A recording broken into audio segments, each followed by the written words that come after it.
Subscribe பட்டனை அமுக்குங்க, bell பட்டனை அமுக்குங்க. வாழ்க வளமுடன். இப்படிக்கு பாட்டி வைத்தியம். இப்போ நான் உங்களுக்கு நிலக்கடலையெல்லாம் உப்புமா செஞ்சு காட்ட போறேன்ப்பா. பாருங்க, நிலக்கடலைன்னு ரவையும் தான் சேர்த்துதான். நிலக்கடலையும் மட்டும் போட்டா உப்புமா வராது. ரவை 1/4 கிலோப்பா.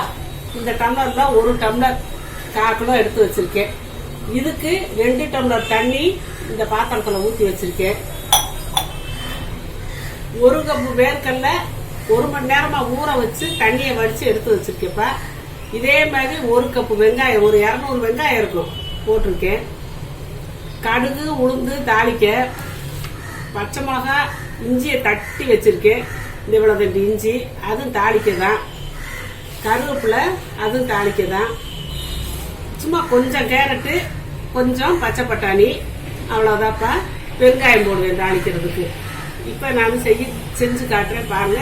இதை பக்கத்து அடுப்புல கொதிக்க வச்சு வச்சிருப்பேன். கரெக்டா 2 கிளாஸ் அளந்து ஊற்றியாச்சுல்ல. அடுப்புல சின்ன அடுப்புல வச்சாச்சுப்பா.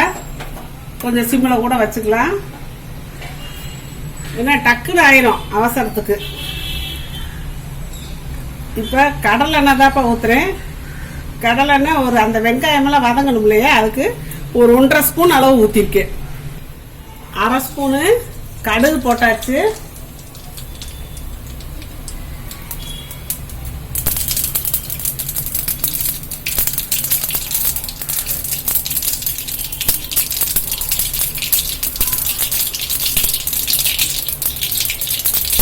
அரை ஸ்பூனு உளுந்தம்பருப்பு போட்டாச்சு.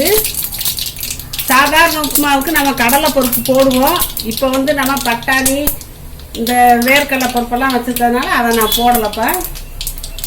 இந்த கொஞ்சம் பெருங்காயம் கொஞ்சமாக போட்டால் போதும். போட்டாச்சு. இஞ்சி பச்சை மிளகாய் போட்டாச்சு.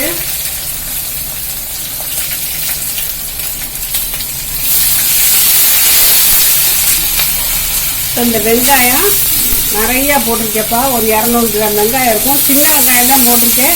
நீங்கள் பெரிய வெங்காயம் வேணுனாலும் போட்டுக்கோங்க. சின்ன வெங்காயம் இன்னும் நல்லா டேஸ்ட்டாக இருக்கும். பெரிய வெங்காயம் போட்டுக்கலாம், அதனால் ஒன்றும் பிரச்சனை இல்லை.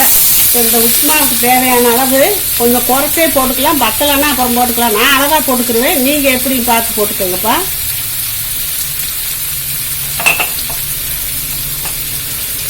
உப்புமாக்கெல்லாம் உப்பு கரெக்டாக இருந்தால் தான் நல்லாயிருக்கும். குறையா இருந்தால் நல்லா இருக்காது, கூட இருந்தாலும் நல்லா இருக்காது. அதனால கொஞ்சம் அளவாக போட்டுக்கிட்டு அப்புறமேல் பார்த்து நம்ம போட்டுக்கலாம்.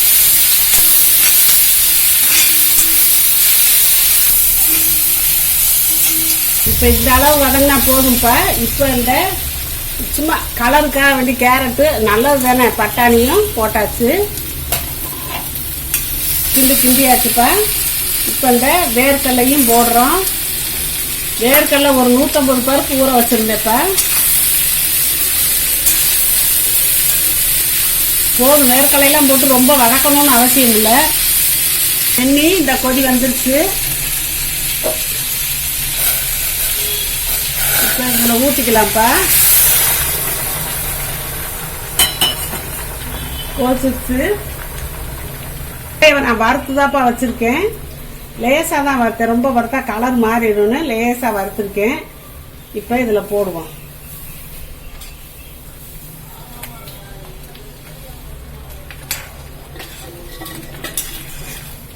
இப்போ ஒன்று சேர்ந்துருச்சு. அதை சிம்மில் வச்சிடுறேன்ப்பா. கொஞ்ச நேரம் 2 நிமிஷம் நம்ம மூடி வச்சிடலாம்ப்பா கப்புன்னு. இப்போ மூடியை திறந்துக்கிடுவோம்ப்பா. இப்போ கொஞ்சம் அடுப்பை கையில் வச்சுக்கிட்டு கிளறுவோம்.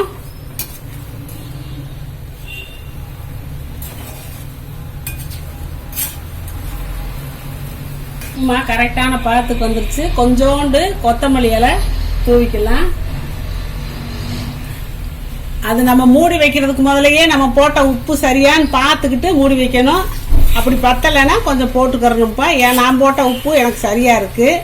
நீங்க அந்த மூடி வைக்கிறதுக்கு முதல்ல பார்த்துக்கிட்டு கொஞ்சம் லேசா நாக்கில் வச்சு பார்த்துக்கிட்டு உப்பை பொறுத்து நீங்க போட்டுக்கலாம். இப்போ லாஸ்டா இதுல 1 ஸ்பூன் நெய் ஊற்றிக்கலாம்ப்பா. 1 டேபிள் ஸ்பூன் நெய் ஊற்றிக்கலாம். டேஸ்டவே உங்களுக்கு கூட்டி கொடுக்கும். ரொம்ப சத்தும் கூட. நெய் சேர்க்கறது நல்லதும் கூட. கிளறி விட்டுக்கலாம். எல்லா பக்கத்துலயும் நெய் போற மாதிரி கிளறி விட்டுக்கலாம். நல்லா பொறுன்னு சூப்பர் உப்புமா ரெடி ஆயிடுச்சுப்பா. உப்புமா சூப்பரா ரெடி ஆயிடுச்சுப்பா. இந்த வேர்க்கடலை பருப்பெல்லாம் பாதி வெந்து வேகாம இருக்கும். நச்சுன்னு சாப்பிடும் போது சூப்பரா இருக்கும். எங்க வீட்டு பசங்கெல்லாம் உப்புமானா அவ்வளவு ஆர்வமா எதிர்பார்ப்பாங்கப்பா. அவங்களுக்கு ரொம்ப பிடிக்கும். நான் ஒவ்வொருத்தர் வீட்டுல உப்புமானா ஓடி போயிடுவாங்க, பட்டினியா கூட கிடப்பாங்க, சாப்பிட மாட்டாங்க. எங்க வீட்டு பசங்க எப்படா உப்புமா கிண்டுவாங்க பாட்டி நம்ம சாப்பிடலாம் அப்படிங்கிற ஆர்வத்தோட இருப்பாங்க.